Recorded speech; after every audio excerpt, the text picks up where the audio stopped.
Today, I would like to talk about the 4 arousings of mindfulness. The 4 arousings of mindfulness, and in the Chinese language, it is called 思念处，或者是思念住，或者是思念处观。The 4 arousings of mindfulness. This is a very important concept of meditation. All those who practice meditation should know it. These 4 arousings are called arousings because if you do not know your own mind and its discursive nature, you won't know it until you start to be aware of them. So you have to arouse your awareness. What are these 4 arousings of mindfulness? Mindfulness of the body, mindfulness of perception, or mindfulness of feelings. Some people call it mindfulness of feelings. Mindfulness of consciousness, and mindfulness of mental objects. So these are the 4 mindfulnesses. In the Chinese languages, they are called 观身, 观受, 观心, 观法. The 4 身, 受, 心, 法. So the 4 mindfulnesses. These are very important. If you come across a meditator, if you ask the question, do you know anything about the 4 arousings of mindfulness? If they don't know about it, it's not right, because meditators should know about it. Not just meditators. All those who want to study their own mind should know about this mindfulness. So, in meditation, you really have to know what your mind is all about. Body and mind. What are you made up of? What is an identity, your individual identity made up of? Body and mind. Your body and mind must be in harmony, first of all. Now, how do we study the mind? How can you study the mind without knowing your body? So here comes the first mindfulness. Mindfulness of the body. The 4 arousings of mindfulness. The first one is mindfulness of the body, mindfulness of perception, mindfulness of the mind itself, and mindfulness of mental objects. The first is mindfulness of the body, relates to the body. The second, third, and the 4th relates to what? The mind. So we study the body first. So, mindfulness of the body, there's an expression. It's almost get to be a cliche expression.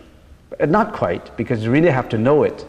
This is a common expression of the meditators. Mindfulness of the body is to know the impurities of the body.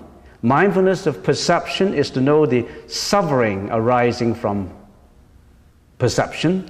And mindfulness of the mind is to understand the impermanent nature of life experiences. And mindfulness of mental objects is to abandon the attachment of the ego. We got egos. We live in the ego prison, you know that. So this expression is, we've got to know the impurities of the body by being mindful of the body first. Of course, I will go to details of which of the 4 mindfulness, but I'm just giving you some introduction. You got to know the impurities of the bodies. You got to know sufferings arising from your own perception. And you got to know, you got to understand the impermanent nature of life experiences. And you got to know that you really have to deal with your own ego. Ego. So, impurities, sufferings, impermanence, and ego. Are these not the things that get us into trouble? Then why do we have to study the impurities? Now, first of all, in the Chinese language, this expression is something like this. 观身不净，观受是苦，观心无常，观法无我. For those who understand Chinese, you know what I'm talking about. These four mindfulness are an integral part of the meditation. They pertain to both samatha and vipassana. Remember in the last session, we talked about samatha and vipassana. Samatha, 止, vipassana, Guan. Samatha is concentration and bare attention, we know that. Vipassana is clear awareness. They are like the wings of a bird. You can't fly without just one wing, with just one wing. And samatha requires vipassana. The former is the latter is the former. They're all in one. There's no discrimination as to which one comes first. So if samatha comes first, samatha has to combine with vipassana. There's no such thing as which comes first. Usually you develop from concentration, from bare attention to insight. But sometimes it works just together. So they belong to the same family.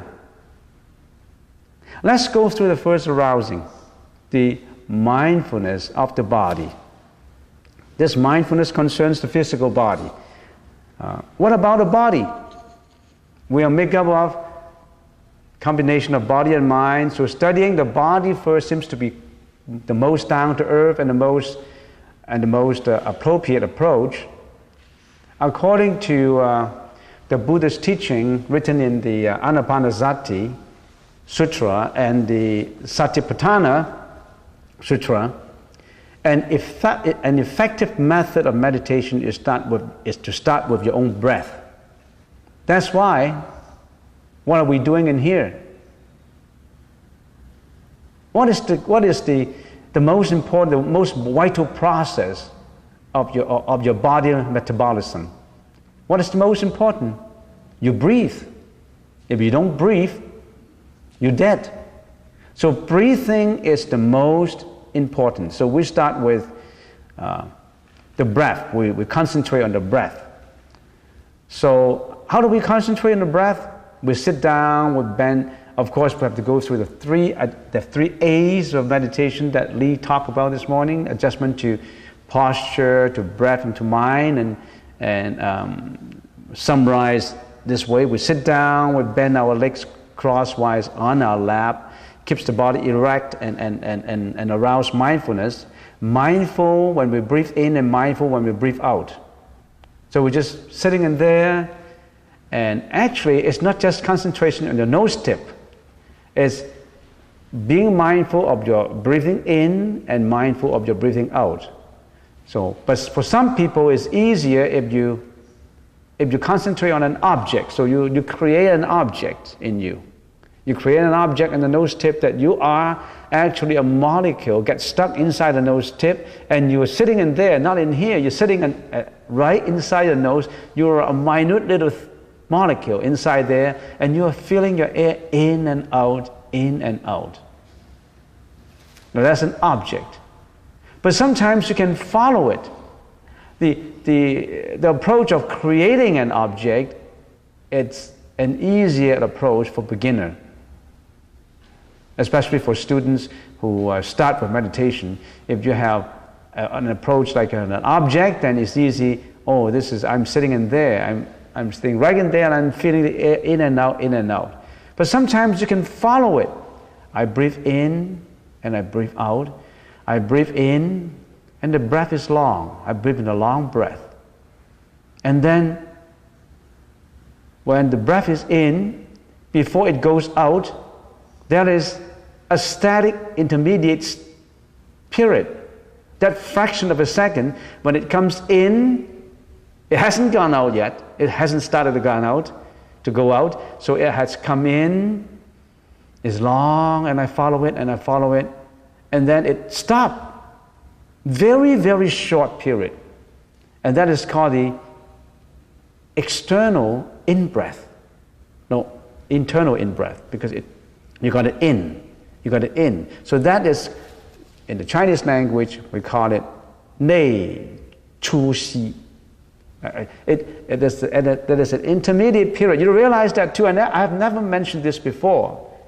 But if you come to that stage where you realize even that fraction of a second, you are deeper into it. Your breath gets deeper.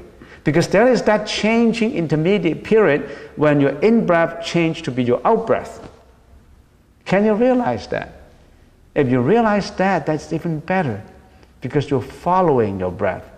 If you follow your breath gets longer and longer and longer. If your breath gets longer and longer, you're on the right track. If your breath gets shorter and shorter, you're not on the right track. People who live longer and people are have better peace of mind if they have longer breath. Dogs have short breath, very short breath. Horses have very short breath. All animals that have short breath, they don't live long. Turtles have long breath. So if your breath is very long, almost unnoticed, your breath is, you breathe in and your breath is very, very long, and you realize it changes to the external breath, that long breath, that intermediate period that you realize it changes to go out, and it gets very long and unnoticed, no obstruction. If your breath has obstruction to it, you either have a flu or something is wrong with your nasal passage. So you got to know something about it. So even that breath, you don't underestimate that approach. Nobody asks questions about the length of the breath, the external in-breath, the internal out-breath. All those, nobody asks any questions, because if I don't tell you, you don't even realize it. Do you know that there's an intermediate fraction of a second period of time where your in-breath changed to your out-breath? You realize that too. Now if you realize all this, long breath, external in-breath, internal out-breath, that means you're deeper and deeper into the meditation. You're getting to the inner part of it. So you got to realize that too. As you are being mindful of your breath, you think to yourself, or you whisper yourself, or you think in this way: I'm experiencing the whole in-breath. It is long. It is now at the changing point. It starts to go out now. It is going out. It is now at the changing point before I shall experience another in-breath. You repetitiously watch your breath like that. You pay your bare attention to it. This is the mindfulness of the in and out breath. If when you practice at home, you can even practice at home. Why do I have to practice it? If you practice that in and out breath, if you can concentrate, you attain that tranquility of mind. You're in better, if I can use that word, control. Maybe you can say control. You're in better control of yourself. You don't get mad as easily. You don't get yell at people. You don't get jealous so easily. You become more intelligent. If all students know how to meditate, they will become more and more intelligent. Why?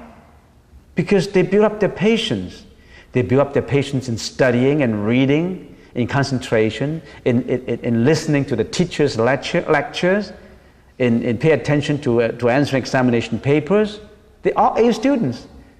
All students who practice meditation, sooner or later, they become A students because they can concentrate. What's the magic in studying? Tell the high school students, the magic in being A students is concentration. If you can concentrate, you do it. As a matter of fact, the magic of success is in concentration. That's what the positive thinkers think. Andrew Carnegie. You know Andrew Carnegie? Positive thinkers. Thomas Edison. There's a few Carnegie in the early 1950s.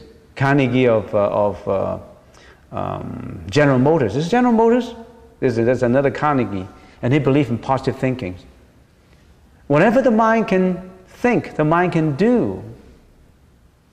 But the danger is, if you don't set your mind on the right track, you determine your mind on the wrong track, you'll be successful in doing the wrong thing. So in Buddhism, there's three pillars of Buddhism. morality, wisdom, and meditation. So you make sure that you have morality to support your meditation. Meditation without morality is a diverted meditation, which gets into trouble. So, this is mindfulness on the in and out breath.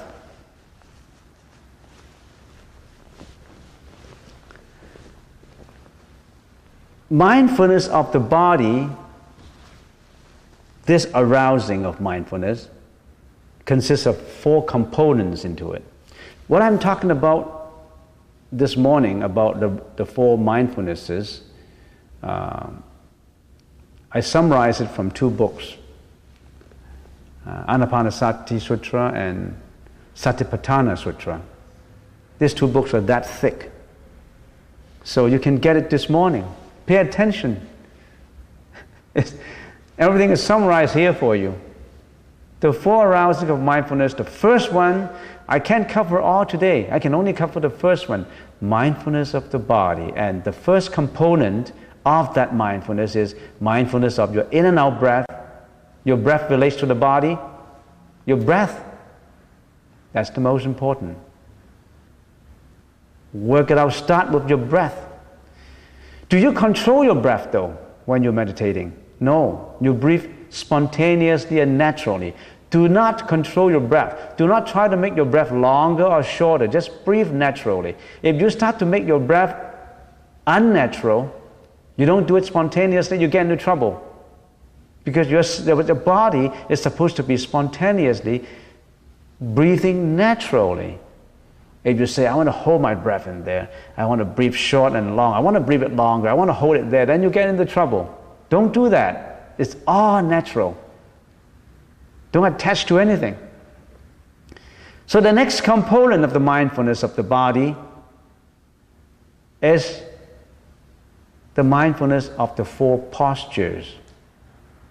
You extend the sitting meditation to 3 other postures. There are 4 postures: sitting, standing, walking, and lying down. These are the 4 postures. Do you do your meditation just when you are sitting? Oh, I'm sitting, I'm meditating, I start to sit down. No. You develop your sitting meditation to walking. That's why we do walking meditation. Not just walking. When you're lying down, when you're standing, you pay attention, you become aware of your thought. When you're standing too, when you're walking. So when you're walking, I said, walking meditation, everybody circumambulate in circles.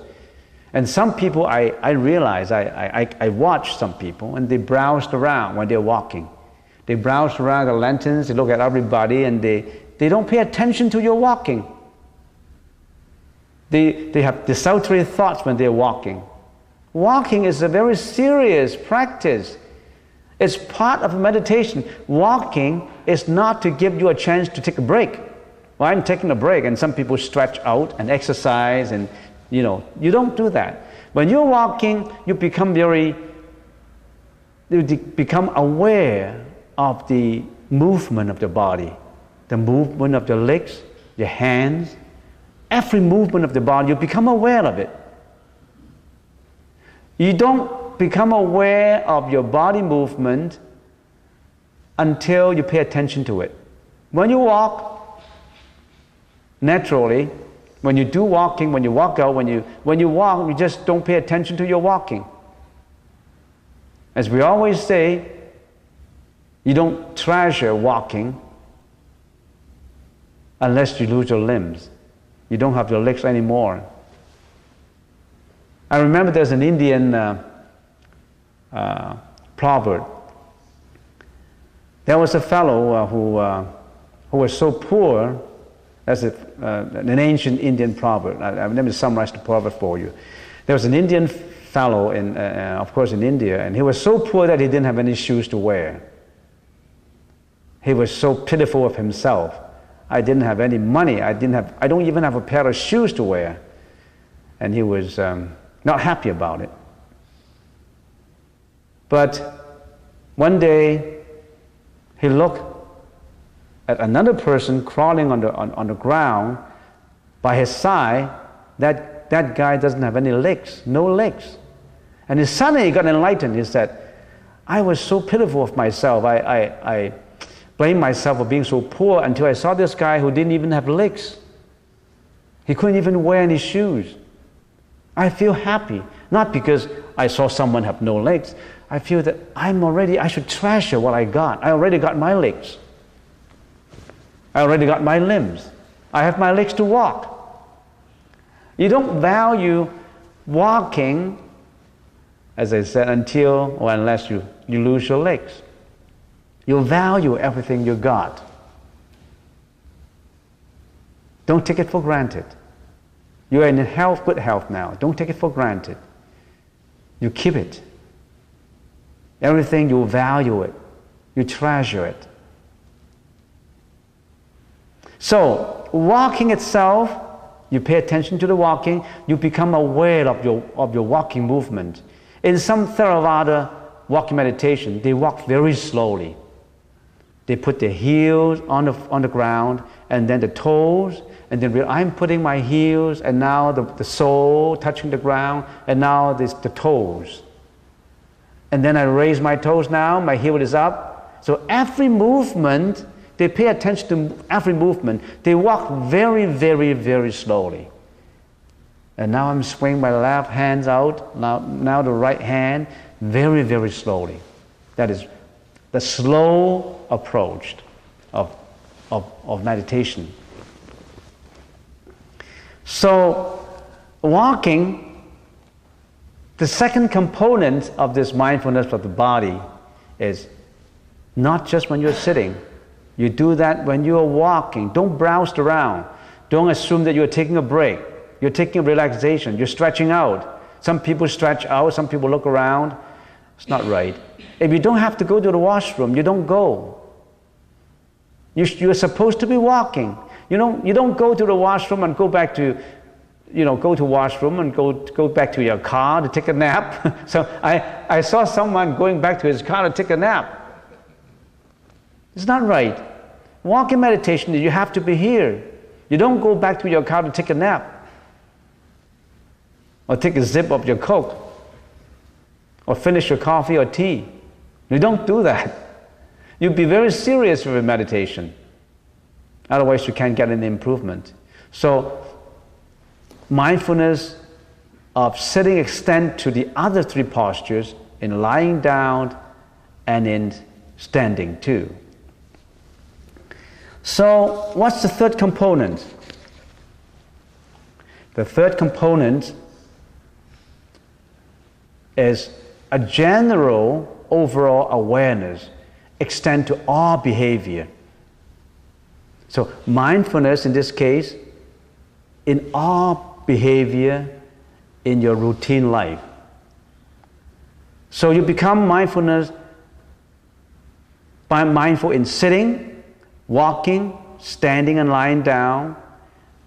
Not just that, you become mindfulness in sleeping, eating, drinking, chewing, tasting, even in passing urine and feces, in reading and working, in a state of silence and so on. You become mindfulness in everything. You extend this mindfulness to everything.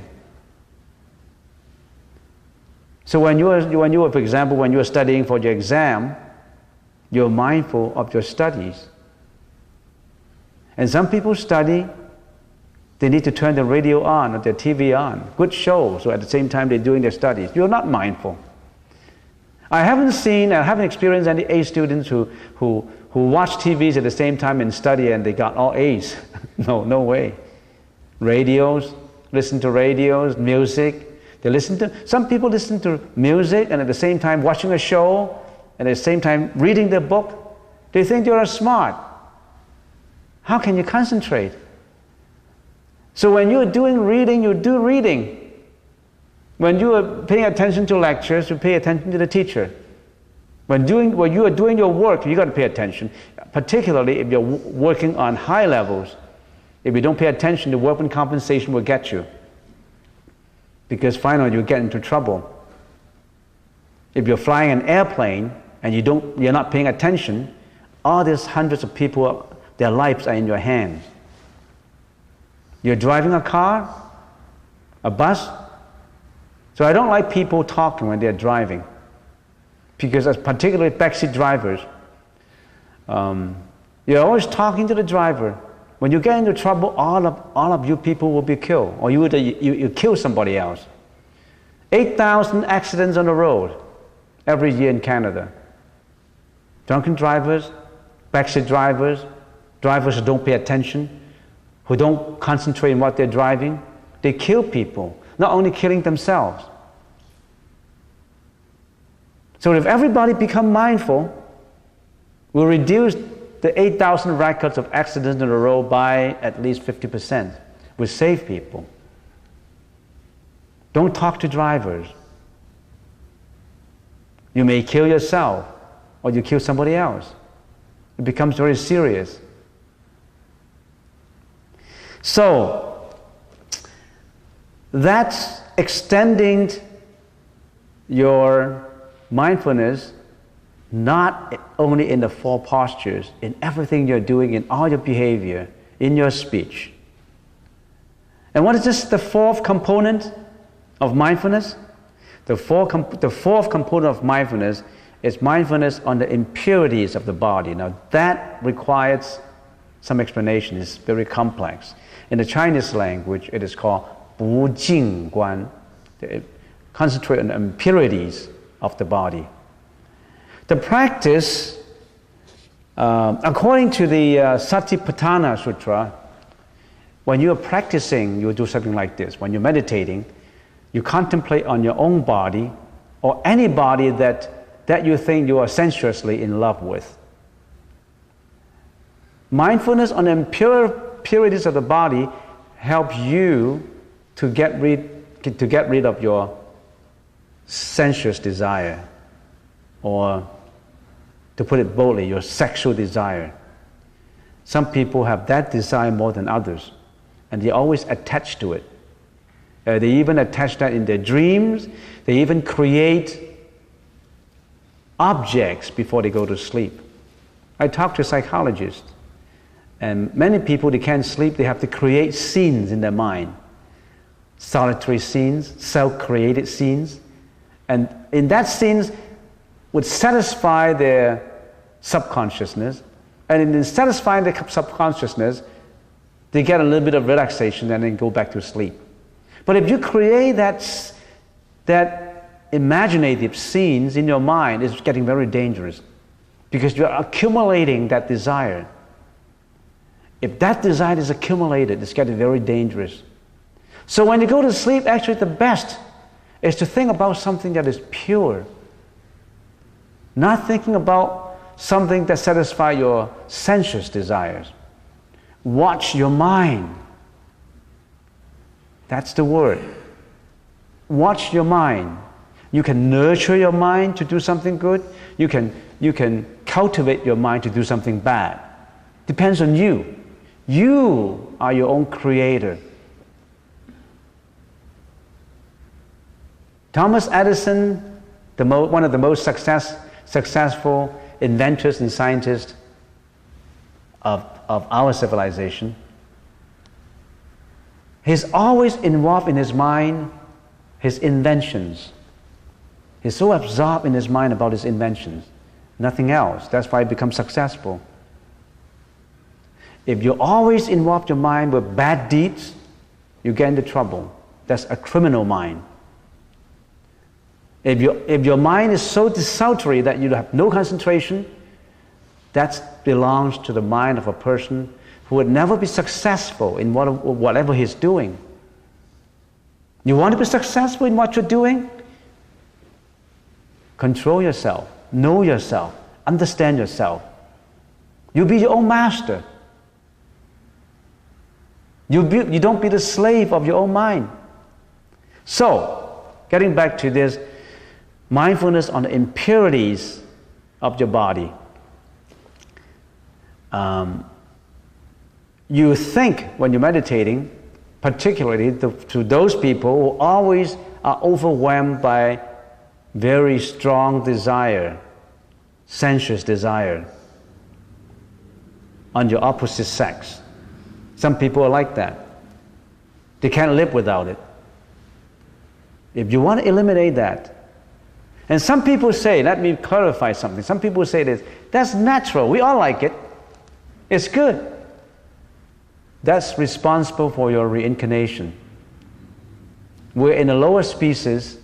I explained that before in the Heart Sutra. A lower species of the living beings involved with the sexual behavior. For the higher species, that desire becomes less and less and less. Your intelligence has a direct correlation with that kind of desire. This is found out not just by sutras, but many philosophers and many very famous philosophers and scientists. For example, Walter Russell, one of the geniuses in the 1930s, in his book, I forgot his book,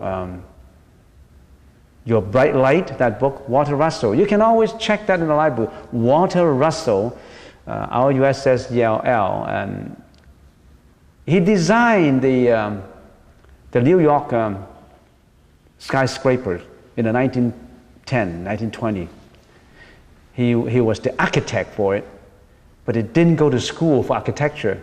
He was born with that natural genius, talent. He was also the national figure skating Olympic champion. He was also a writer, he was also a philosopher. He only got up to grade 9. He only finished his grade 9 education. But he was a national championship, a champion of the figure skating. He was an architecture, he was a scientist, he was a writer. Check him out in your internet. That's what he found. Your intelligence is directly correlated to your desire. The less desire you have, the more intelligence that you become. So when you're meditating, if you have strong desires, greediness desires or desire relating to that, no good for you.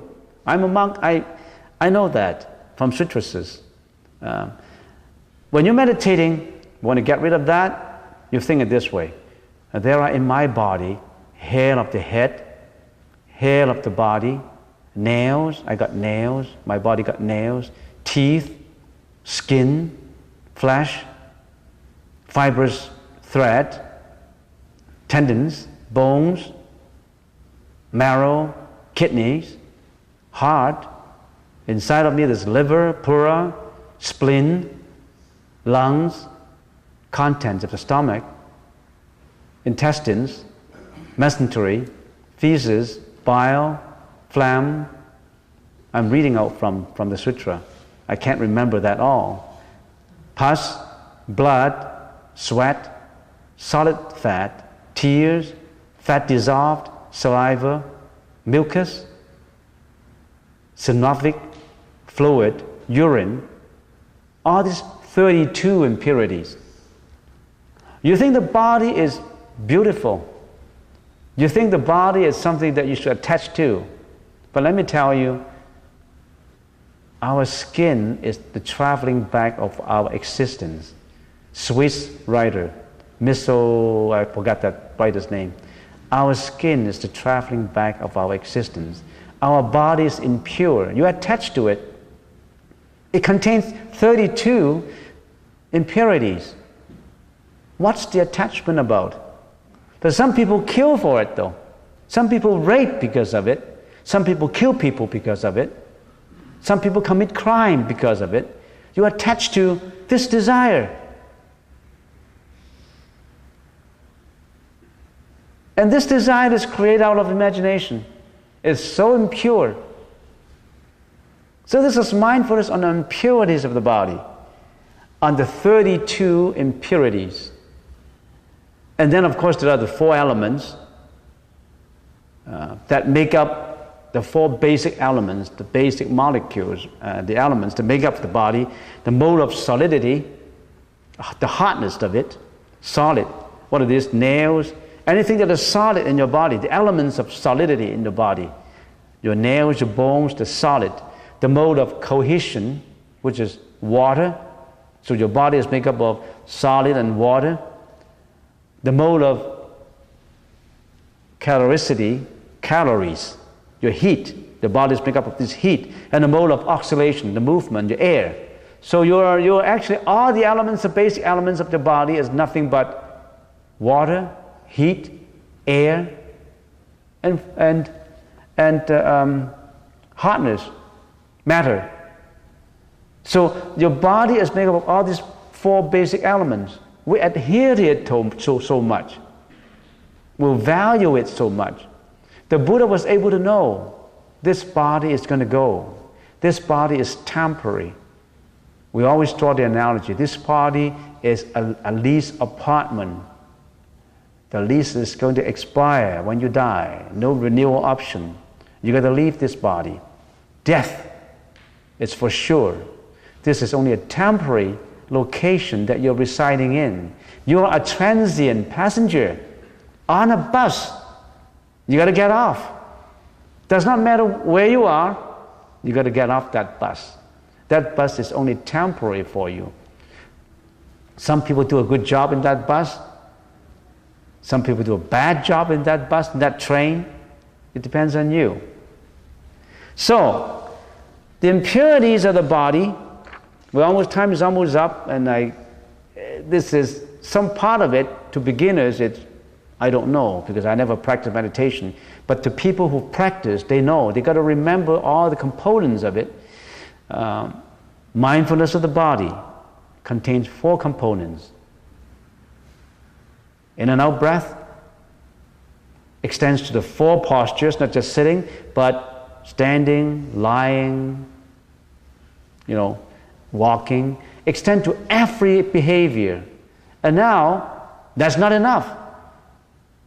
You're aware of all these, but you still have that sensual, sexual desire or greediness in you that you have to eliminate. What kind of approach you used to eliminate that? Impurities of the body. That's the approach. And in the Chinese language, we call it 不净观, the impurities of the body. And for beginners, you probably think that is nuts, because everybody sings like that. And why do I have exception? To put it boldly, people think that, look at all these movies. They think sex is good, There's a continuation of the human species. But the byproduct from attachment to it, it's terrible. Family problems come out of the attachment to that kind of thing. A lot of byproducts coming out from it. If you are pure, that's even better. It's just a husband and wife relationship. But more than that, there is bigamy. There's many, many relationships other than husband and wife. Many, many problems come out from it.